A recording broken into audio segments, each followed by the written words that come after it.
My experience. Through conversations with Bob Adamson and the pointers he shared, I came to see that I was not the person I took myself to be.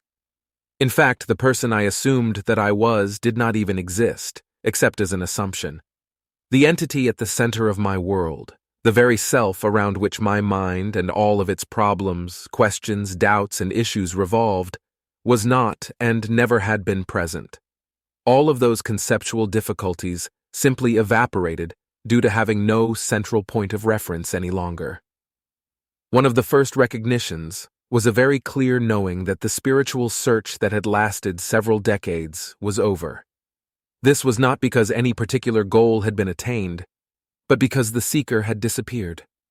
With the dissolution of the I am as a valid concept, any other concept which I habitually attached to that concept, such as I am this or I am that, was rendered null and void. I no longer existed as the person I assumed I was. This did not mean that I disappeared.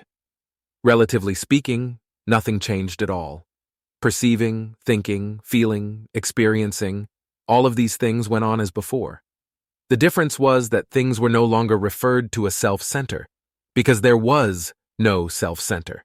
This made all the difference, for as Bob Adamson once told me, suffering is nothing more than self-centered thinking.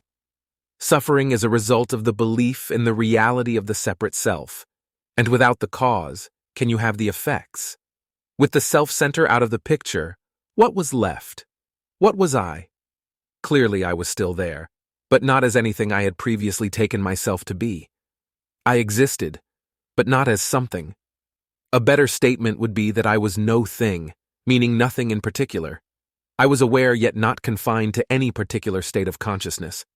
In this non-conceptual recognition, my being was vast, empty, clear, present, aware, utterly untouched by appearances, yet intimately connected to them all, naturally and effortlessly present, inescapable beyond doubt, fearless and free.